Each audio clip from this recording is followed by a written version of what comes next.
Llorando entre el pórtico y el altar, por Leonard Ravenhill. No voy a predicar un sermón esta mañana, pero quiero tener una plataforma de lanzamiento. Ceñíos y lamentad, sacerdotes, gemid, ministros del altar, venid, dormid en cilicio, ministros de mi Dios, porque quitad es de la casa de vuestro Dios la ofrenda y la libación. Proclamad ayuno, convocad asamblea solemne. Joel capítulo 1, versículo 13.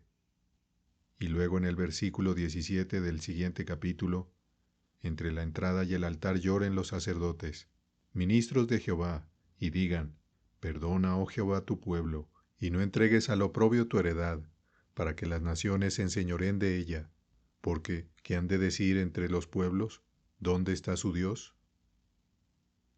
Hace unos años el doctor Carl Henry, fundador y editor de Cristianos Hoy, envió un cuestionario a lo que él llamaba 20 de los principales predicadores intelectuales del país.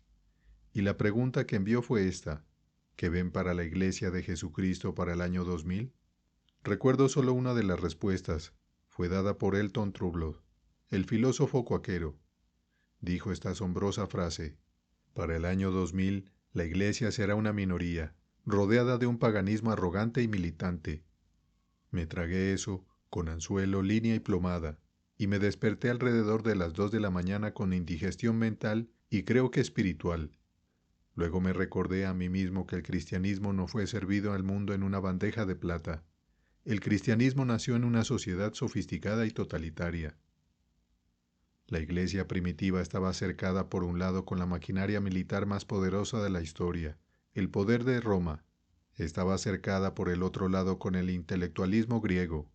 Estaba bloqueada delante por el monopolio que los judíos pensaban que tenían sobre Dios. Esos hombres que trastornaron el mundo no tenían ninguna capacidad intelectual colosal, ningún gran respaldo financiero, ningún estatus social. Eran de los hombres más despreciados en y alrededor de Jerusalén. Y sin embargo, de alguna manera se destacaron, y luego se dijo que trastornaron el mundo. Pienso al menos una vez por semana, y a veces pienso una vez al día, en lo que el doctor Phillips, quien nos dio el Nuevo Testamento de Phillips, dijo sobre los primeros capítulos de los Hechos. Esta es la iglesia de Jesucristo antes de engordar y quedarse sin aliento por la prosperidad. Esta es la iglesia de Jesucristo antes de volverse musculosa por la excesiva organización. Esta es la iglesia de Jesucristo donde no reunían a un grupo de intelectuales para estudiar medicina psicosomática, simplemente sanaban a los enfermos. Esta es la iglesia de Jesucristo donde no recitaban oraciones, sino que oraban en el Espíritu Santo. Hay una gran diferencia. La tragedia en nuestros colegios y seminarios en este momento es que formamos hombres que conocen la palabra de Dios. Eso nunca va a cambiar el mundo. La pregunta no es si conocen la palabra de Dios. La pregunta es, ¿conocen al Dios de la palabra?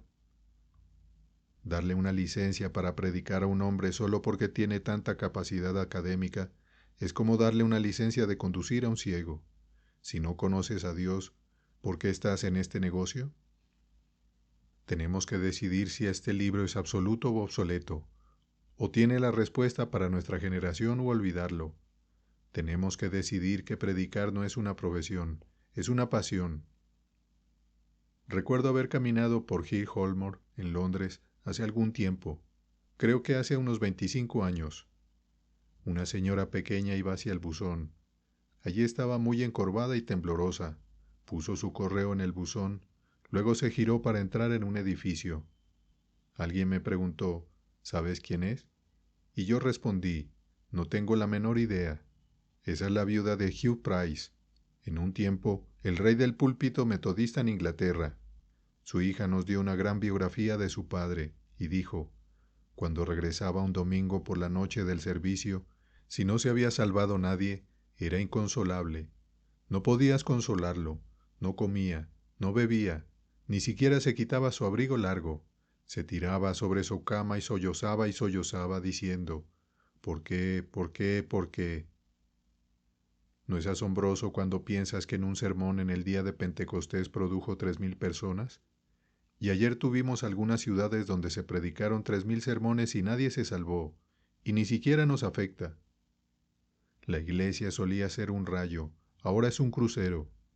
No estamos marchando a Sión, estamos navegando por allí con facilidad.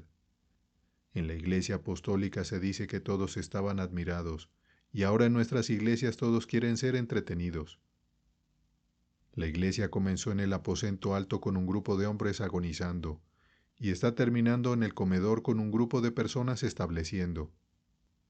Confundimos ruido con avivamiento, y conmoción con creación, y acción con unción. Mira, creo que esta es una hora crítica en la historia, la hora más crítica en la historia. El Medio Oriente está a punto de explotar. El prestigio de esta nación que amábamos ha decaído. Como alguien dijo, vivimos en un teatro del absurdo. Soy lo suficientemente mayor para recordar años antes de la Primera Guerra Mundial. Mi primo había estado en nuestra casa alrededor de un mes antes de que estallara la guerra, tan recto como una vara. Tenía su chaqueta roja con sus hermosos botones dorados. Lo miré y pensé, vaya, qué cosa tan maravillosa ser soldado. El 4 de agosto de 1914 estalló la guerra y él fue con millones de otros hombres a luchar. Regresó como un completo desastre físico. Pero verás, el lema de la Primera Guerra Mundial era este: esta es la guerra para acabar con todas las guerras. La guerra no es solo anticristiana, es incivilizada. Después de eso, desde 1919 hasta 1939, tuvimos 20 años dorados de paz, cuando la Iglesia tuvo la mayor oportunidad desde Pentecostés, en mi opinión. Luego vino la Segunda Guerra Mundial. Antes de la Primera Guerra Mundial teníamos un grupo de intelectuales en Inglaterra llamados socialistas fabianos. El hombre de barba roja que nos dio obras como Pigmalión y Mi Bella Dama, George Bernard Shaw, era uno de los superintelectuales. Realmente, el líder era un profeta autoungido y autoproclamado de un nuevo orden mundial. Su nombre era H. G. Wells, un hombrecito engreído. Esos hombres no hablaban de redención, no hablaban de pecado, solo eran racionalistas, solo eran humanistas. Allá por 1912, 2 años antes de la guerra de 1914, H. G. Wells dijo: es posible para nosotros tener una nueva raza de personas mediante procesos intelectuales y biológicos. No necesitamos la Biblia, no necesitamos la Iglesia. Podemos derribar las colinas de la riqueza, podemos llenar los valles de la pobreza.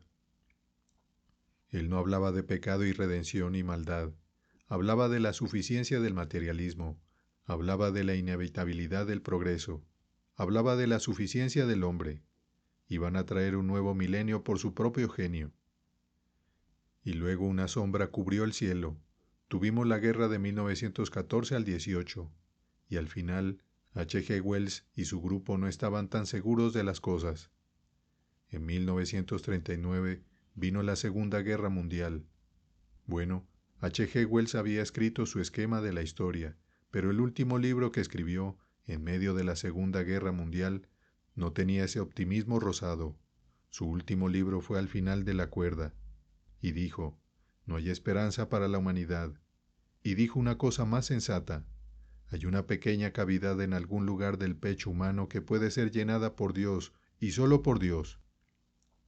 Nos sentimos un poco nerviosos en estos días de hablar sobre la depravación humana. Bueno, Dios sabe, nunca ha habido tanta depravación como la que tenemos hoy.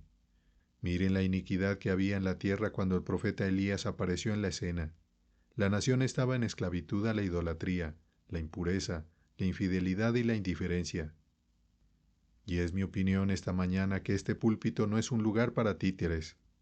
En este día en que vivimos, son profetas los que necesitamos.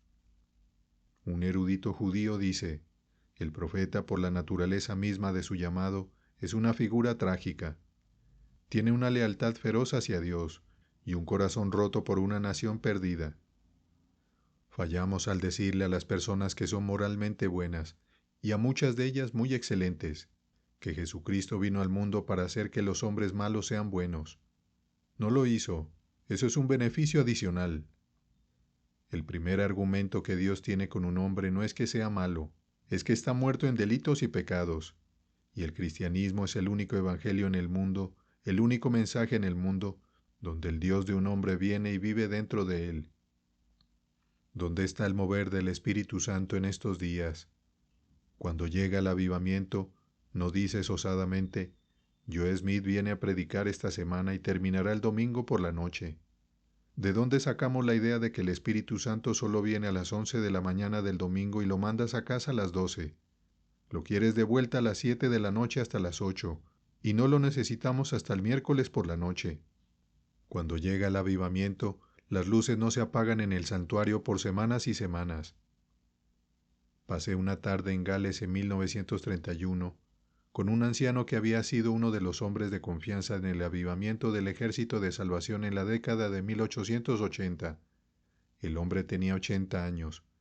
Me contó sobre cosas asombrosas que sucedieron en sus avivamientos.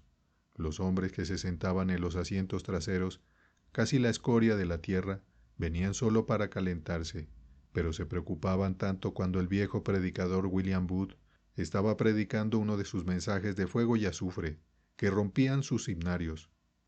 Begbie, en su obra definitiva sobre William Booth, en el primer volumen, habla sobre las reuniones de santidad, y dijo, cuando el Espíritu Santo descendía y los hombres resistían al Espíritu Santo, el Espíritu Santo levantaba a la gente del fondo del santuario y los llevaba sobre la audiencia y los dejaba en el altar. Y pensamos que hemos visto todo porque 2 o 3 personas se sanan. No se puede estandarizar el avivamiento. No estoy pensando en un avivamiento de iglesia. Estoy pensando en un avivamiento nacional. Solo hay una esperanza para Estados Unidos, y es que tengamos una intervención divina en la nación. Olvida tu denominación, olvida tus asientos vacíos. Veamos primero cómo Dios se duele por el pecado del pueblo, y después de todo, cuando miras en el Antiguo Testamento, el argumento de Dios no era con los amalecitas, y los hititas, y todos los otros hitas. El problema de Dios en el Antiguo Testamento era Israel. El problema de Dios hoy es el comunismo, el mormonismo, el monismo o cualquier otro ismo. El problema de Dios es su iglesia hoy. Somos tan mundanos. Una cruzada a nivel de ciudad puede costar $2 millones.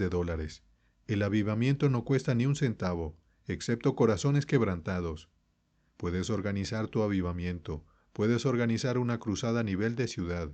No puedes organizar el avivamiento real.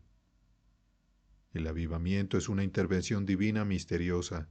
Creo que una de las tareas más asombrosas dadas al hombre fue dada a Juan el Bautista, cuando Dios dijo, «Preparad el camino del Señor». Saben, hablan de avivamiento en este país y todos tienen visión de túnel.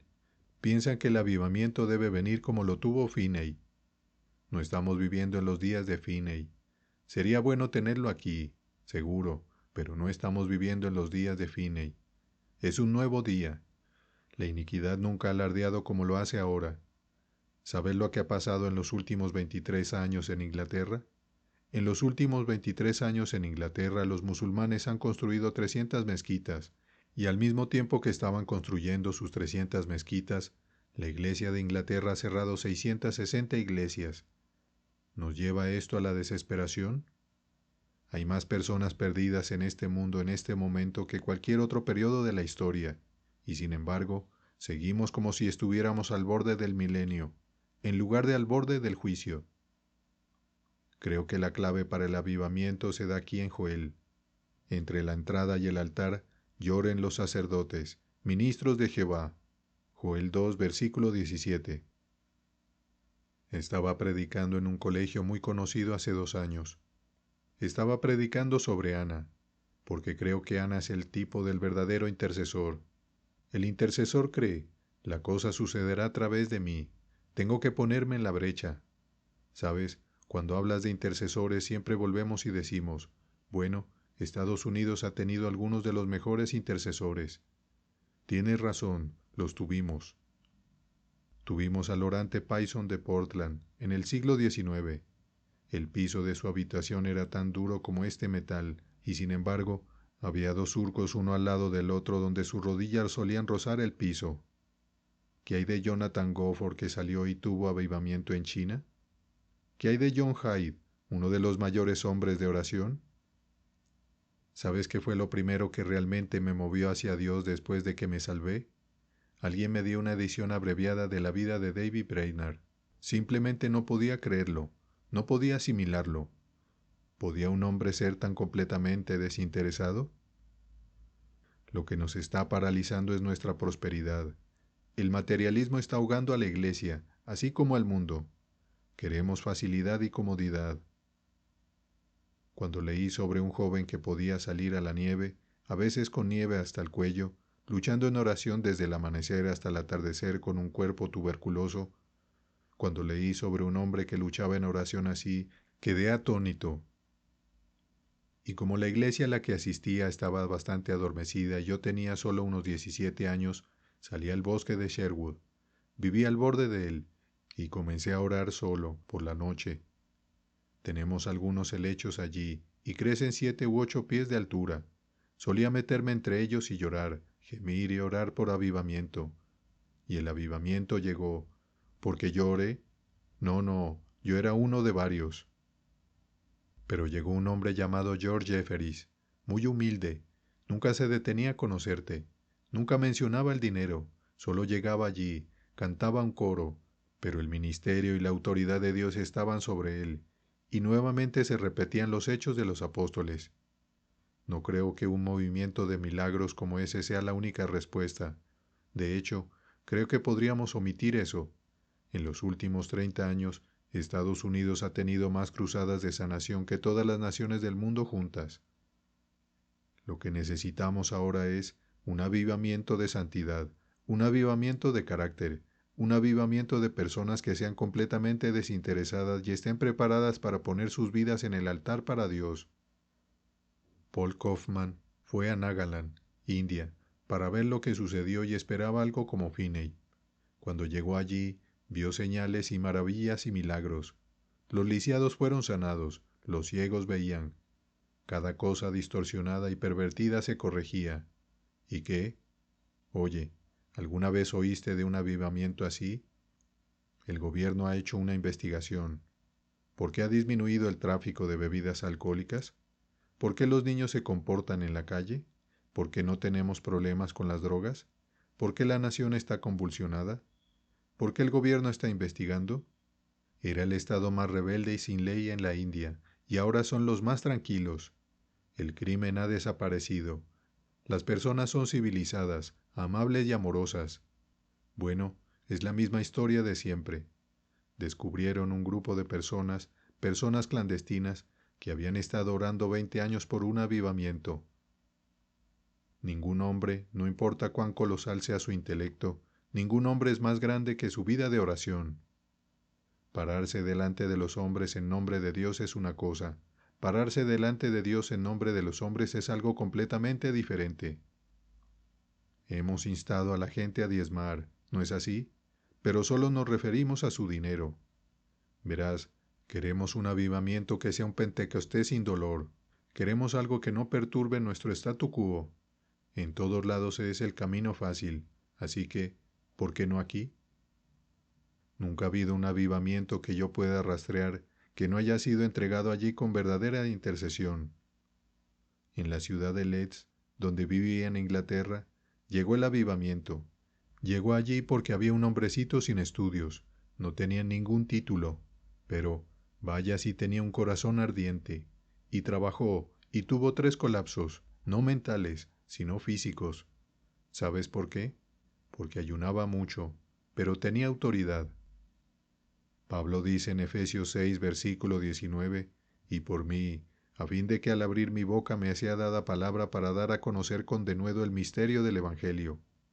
En otras palabras, quiere decir que la palabra está investida con esa cosa misteriosa que no puedes definir y que nadie puede dar, lo que llamamos unción, la unción de Dios. Si el dinero pudiera comprarla, vaya, algunos de ustedes venderían su casa para obtenerla, pero no puedes conseguirla con dinero, y no puedes conseguirla en la universidad. Estamos tratando de casar el cristianismo con la prosperidad, la popularidad y las personalidades, y no está funcionando. O puedes predicar la doctrina de la prosperidad porque eso alimentará nuestra carnalidad. Mira, ¿por qué esos hombres que predican eso no van al tercer mundo a predicarlo donde lo necesitan? Conozco a gente adinerada. Muchos de ellos son personas encantadoras y creo que Dios les permite tener un ministerio en suplir necesidades. Pero cuando la iglesia de Jesucristo es próspera, nunca tiene avivamiento. Es cuando es pobre. La oración es el lenguaje de los pobres. Inclina, oh Jehová, tu oído, y óyeme, porque estoy afligido y menesteroso. Los autosatisfechos no necesitan orar, los autosuficientes no quieren orar, los autojustos no pueden orar. Pero el hombre que se da cuenta, necesito algo fuera de todo lo que es humano, quiere sumergir su alma en la oración. Fui a una pequeña escuela bíblica en Inglaterra. Solo había 35 estudiantes, pero me alegra que el hombre que era el director fuera un hombre de oración.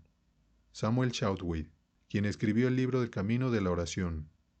La reunión más débil en casi cualquier iglesia, sin excepción, es la reunión de oración. Y cuando no somos fuertes en la oración, le estamos diciendo a Dios, podemos manejarnos. Por supuesto oraremos si tenemos una invasión. Oraremos si tenemos una hambruna. Tenemos un gran Dios de utilidad. Muy a menudo decimos a los jóvenes, ahora miren, tienen que leer su Biblia y mantener su oración. Necesitan mantener su vida de oración para mantener su vida cristiana.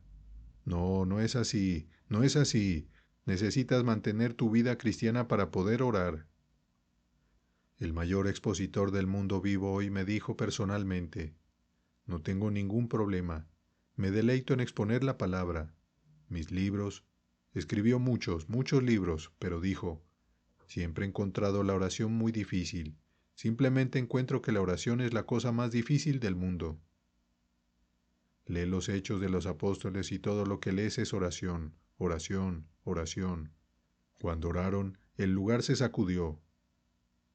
Si quieres leer sobre la vida de oración de Jesús, leerías el Evangelio según San Lucas, porque en cada instante presenta a Jesús como un hombre de oración.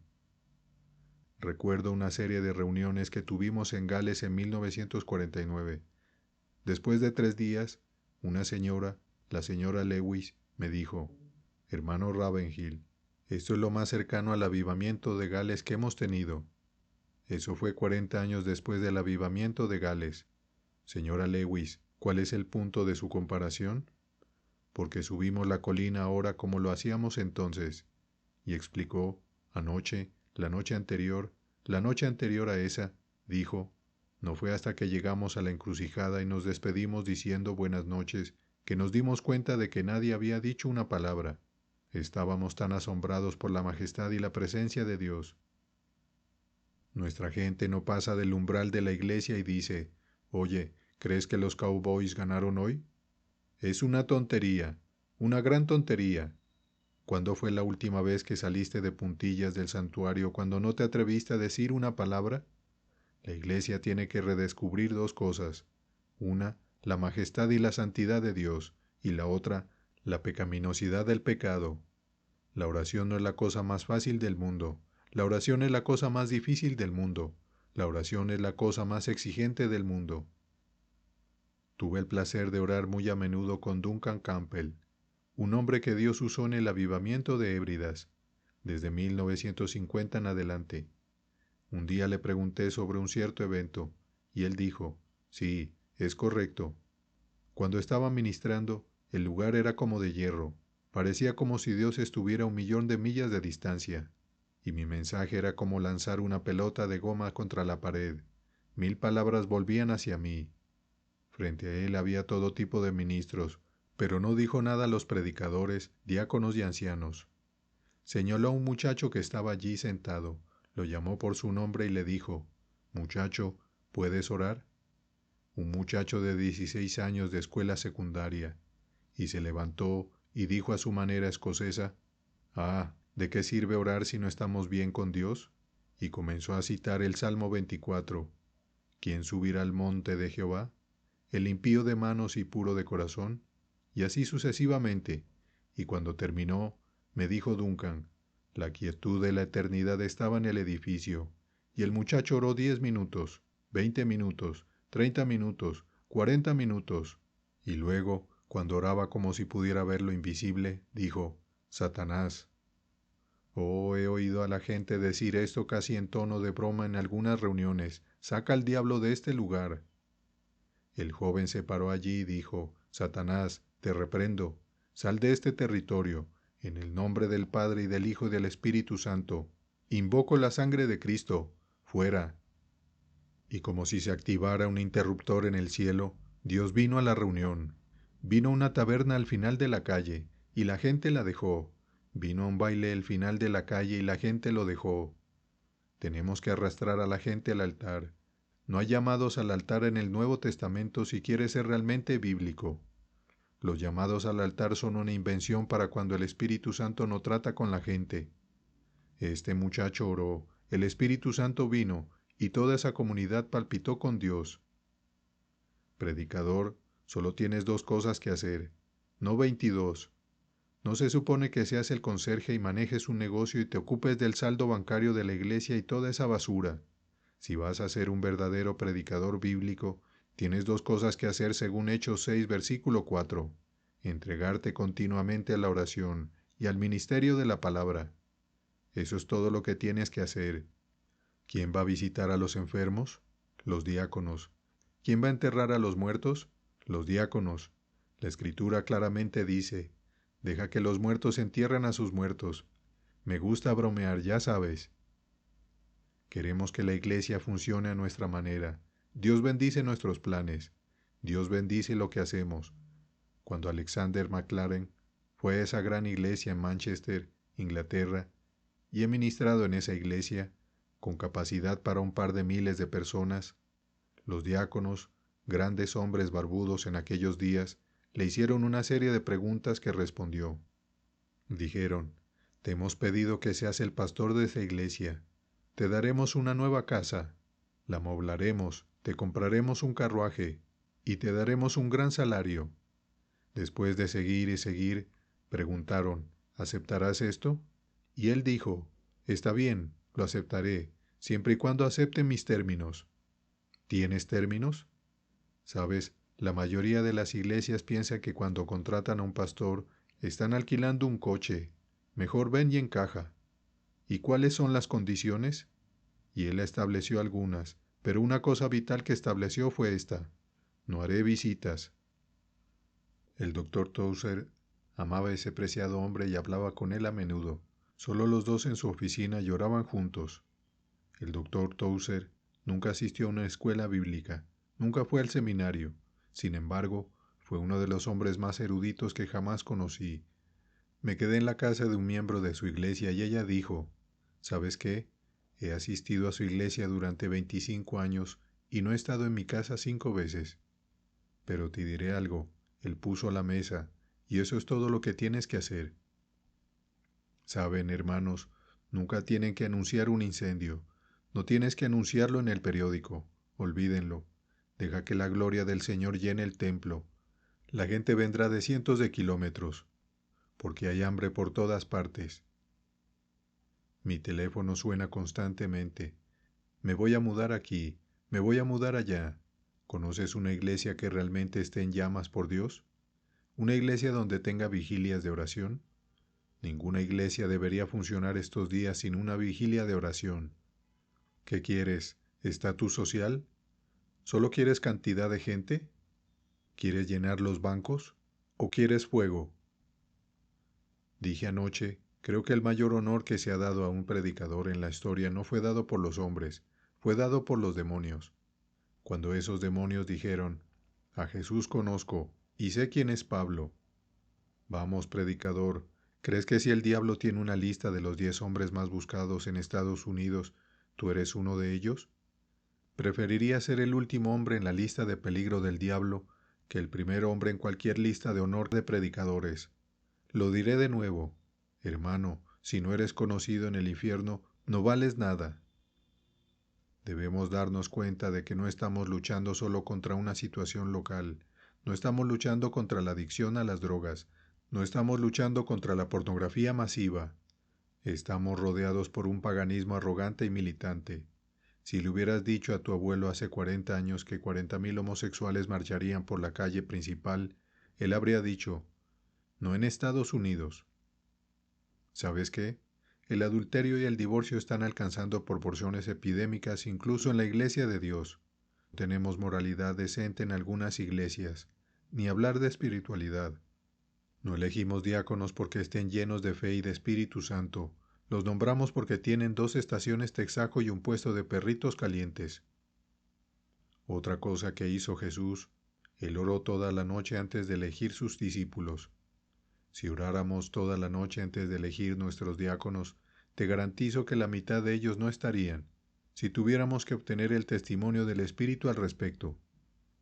Verás, hay gente que dice, ¿por qué no escribes un libro sobre algunos métodos de avivamiento? No puedo hacer eso. No necesitamos encontrar la fórmula para el avivamiento. La fórmula para el avivamiento está en la palabra de Dios o no existe. La fórmula para el avivamiento es: los predicadores necesitan postrarse en los altares y llorar porque no tienen lágrimas, gemir porque no hay un movimiento del Espíritu de Dios, pedir perdón a Dios porque de alguna manera hemos manipulado lo sobrenatural. Ahora no estoy pensando solo en milagros de extremidades torcidas y otras.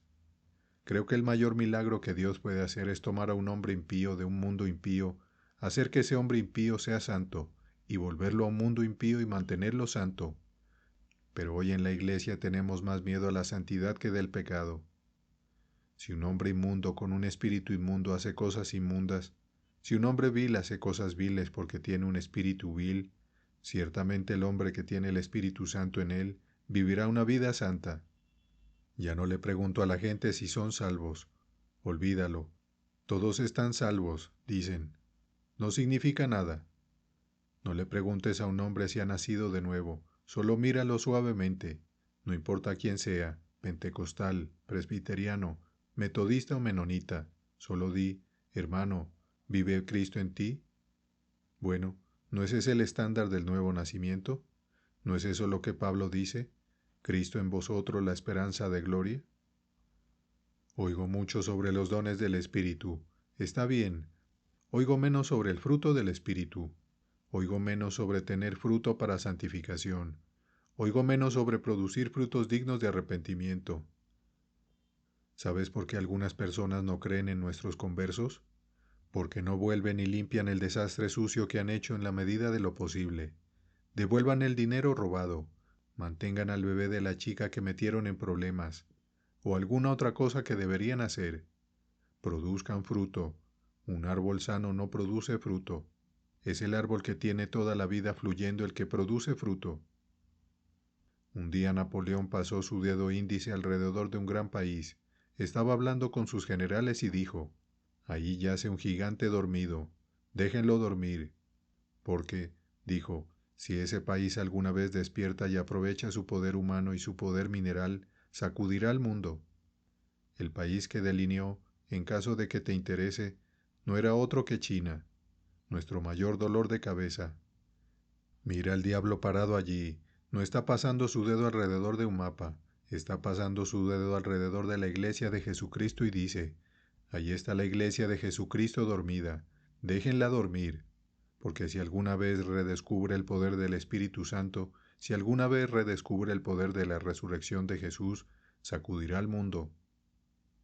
Me pregunto cuánto de nuestras vidas está dominado por el Espíritu de Dios. No podemos ir a las congregaciones. Deja que el ministro llore entre el altar y los postes de las puertas. Un día caminé por el frente del podio, en un distinguido y maravilloso colegio, 1400 estudiantes escuchando. Solo caminé y le dije a los profesores: «Caballeros, están enseñando a jóvenes a ser predicadores. En un sentido, ellos van a guiar a la iglesia en los días futuros. Díganme esto, ¿tienen para ellos un curso sobre el llanto? Y si se gradúan, ¿tienen un curso sobre el aullido?». Un viejo profesor vino y se sentó en la parte de atrás en una de mis reuniones. Creía en la vieja sangre y fuego, predicación del fuego del infierno y vida santa, y una iglesia haciendo algo que Dios depositó en el mundo solo para mostrarle a la gente cómo pueden redimirnos y conseguir una novia para sí mismo. Y ya sabes, todos los otros profesores en esa universidad dicen: «Ese viejo está senil». Me gusta una vieja declaración que creo que fue hecha por Montgomery: «Todas las cosas terrenales con la tierra desaparecerán, pero la oración alcanza la eternidad. Y si vamos a ver cómo Dios ve, orando, hace poco, el Señor pareció decirme esto: si dices estar lleno del Espíritu Santo, las cosas que entristecen al Espíritu te entristecerán a ti. ¿Sobre quién deposita el Señor sus cargas? ¿Las lanza al olvido? No, no. Él dice: mi yugo es fácil y ligera mi carga. No queremos que la gente piense que estamos deprimidos. Quiero decir, todo es deprimente afuera. ¿Por qué cubrirlo? Nos dirigimos al juicio más rápido de lo que puedas imaginar, a menos que haya una intervención divina. Y la clave, nuevamente, es que los ministros lloren, los ministros aúllen. Seguramente necesitamos un avivamiento nacido del cielo, sacudidor de la tierra, aterrador del infierno, y solo viene a través del quebrantamiento, viene a través de la honestidad. Viene cuando admitimos, lo cual es cierto para la mayoría de los que nos rodean hoy en día, que solo tenemos una forma de piedad. Gracias a Dios no somos inmundos, ni sucios ni borrachos, y no tenemos una mujer de sobra o algo así. Somos bastante buenos. Ja, si eso es justo como Israel, salieron de Egipto y llegaron a Cades Barnea, y en lugar de ir a la tierra prometida se quedaron atrapados. Cades Barnea se suponía que era una puerta de entrada y se convirtió en una meta. Se suponía que era una vía de paso y se convirtió en una terminal. Se suponía que era un trampolín hacia algo más, se convirtió en una piedra de tropiezo. Déjenme terminar esto. Estaba leyendo, y supongo que lo leo cada semana o lo recito a mí mismo, ese capítulo asombroso que llamamos el capítulo de la fe en Hebreos 11. La fe se menciona 24 veces en ese capítulo. Creo que la clave no es solo la palabra fe, creo que la clave está en el versículo 6. Pero sin fe es imposible agradar a Dios, porque es necesario que el que se acerca a Dios crea que le hay. ¿Qué es Él? Es todo lo que dijo en esta palabra. Y luego, leí en Hebreos 11, conquistaron reinos, hicieron justicia, alcanzaron promesas, taparon bocas de leones, las mujeres recibieron sus muertos mediante resurrección. Leí eso y me arrodillé a orar en mi oficina, y es como si el Señor dijera: di eso nuevamente. Y entonces lo dije: Señor, estas personas allá lejos conquistaron reinos enteros, hicieron justicia, alcanzaron promesas, taparon bocas de leones, las mujeres recibieron sus muertos mediante resurrección. Y, como alguien dijo este año, y ninguno de ellos tenía una Biblia. ¿Alguna vez consideraste eso? Déjame llevarte a una época en la que el pueblo escogido de Dios andaba por ahí en pieles de oveja y de cabra. Ahora tenemos una tierra que fluye leche y miel, y las iglesias fluyen con visión y dinero, como si Dios mirara lo exterior. Olvídalo, Él mira el interior. Esas personas nunca tuvieron 66 libros. ¿Y sabes qué? Si el mundo dura otros 100,000 años, lo cual no será así, pero si lo hiciera, Dios no tiene nada que añadir a ese libro. Ha dicho todo lo que va a decirle al hombre. En mi juventud solía ir a escuchar una clase bíblica donde el doctor Campbell Morgan, donde solía muy a menudo predicar, un fascinante maestro de la Biblia. Y recuerdo que en mi adolescencia temprana pensé: un día me quedaré atrás y le preguntaré qué tipo de Biblia tiene, porque todo lo que él tiene no está en mi Biblia. No me importa si estás pensando en Finney, o Wesley, o Booth, o cualquier otra figura majestuosa que haya gobernado en la Iglesia de Dios y visto avivamiento. Ninguno de ellos tenía una Biblia más grande que tú y yo. Es la misma palabra. Nuevamente, es mejor que decidamos si es absoluta o obsoleta. Te diré algo: si este libro no tiene la respuesta para el mundo podrido, corrupto y apestoso, no hay respuesta para él. Hemos superado en pecado a Sodoma y Gomorra. ¿Sabes que hay 600 millones de Biblias en Estados Unidos? ¿Intentarías adivinar cuántos millones o miles de millones de cassettes de la Biblia hay en esta nación? ¿Te gustaría intentar estimar cuántos seminarios hay, o institutos, o escuelas bíblicas, o cuántos mensajes del Evangelio se predican en toda la nación? ¿Y que tenemos 500 estaciones de radio que transmiten algo del Evangelio? Déjame darte el otro lado, y termino. Somos la nación más rota que jamás hemos sido en la historia. Tenemos más hogares rotos, Tenemos más corazones rotos por esos hogares rotos. Tenemos más niños pequeños rotos por esos hogares rotos. Tenemos más mentes rotas por las drogas. Tenemos más cuerpos rotos. El año pasado más de 1 millón de niñas menores de 17 años quedaron embarazadas. Y hace unos años la gente marchaba. Paren la guerra en Vietnam. Paren la guerra. No hay derecho a matar gente. Y sin embargo se estima que en los últimos 9 años hemos matado a más de 10 millones de bebés antes de que salieran del vientre de sus madres. En un país cristiano, Señor mío, ¿qué pasa en un país pagano? ¿Crees que Dios Todopoderoso va a pasar por alto nuestro pecado por mucho más tiempo? Yo no lo creo. Y los legisladores no pueden ayudarnos, y los bancos no pueden ayudarnos, y el gobierno no puede ayudarnos, y el dinero no puede ayudarnos. Nuestra ayuda viene del Señor, y la única manera es la sumisión y quebrantamiento. Que lleguemos y digamos muchos de nosotros, Señor, no tengo la visión que solía tener, no tengo la pasión que solía tener, no tengo la preocupación que solía tener, no por Estados Unidos, sino por las almas perdidas. Las almas perdidas primero, Estados Unidos en segundo lugar. Estoy convencido de que la clave está en el ministerio. Tal vez la forma de empezar un avivamiento en tu iglesia es levantarte el próximo domingo por la mañana y decir, miren, quiero decirles, no he tenido pasión por los perdidos, no he derramado lágrimas por la humanidad perdida, tengo tantas otras cosas que me interesan. Creo que una clave en la vida del apóstol Pablo fue esta. Esto es lo único que hago, vivo para Dios, pienso en Dios, oro a Dios, eso es todo. Podían azotarlo, no pudieron sacárselo. Podía flotar en un pedazo de madera en el Mediterráneo una noche y un día, 36 horas. No podía removérselo. Intentaron matarlo de hambre, no podían matar aquello. Él había tenido una visión de la cruz, había tenido una visión del poder de la resurrección. Había comprendido que lo más grande de este lado de la eternidad es ser un hombre lleno de Dios. Y sale y proclama ese mensaje, ya sea que vaya a los judíos, a los bárbaros, a los griegos, a los intelectuales. Estaba tan cómodo en la capital intelectual del mundo, Atenas, como en la capital religiosa del mundo, Jerusalén. Dios nunca quiso que su iglesia retrocediera. Dios nunca quiso que su iglesia funcionara con menos que el cristianismo apostólico. Y es hora de llamar a la iglesia a la oración. Creo que si fuéramos tan espirituales como pensamos que somos, habríamos ido ayer a la iglesia con cilicio y un puñado de cenizas para poner en nuestras cabezas y llorar porque la iglesia se ha ido.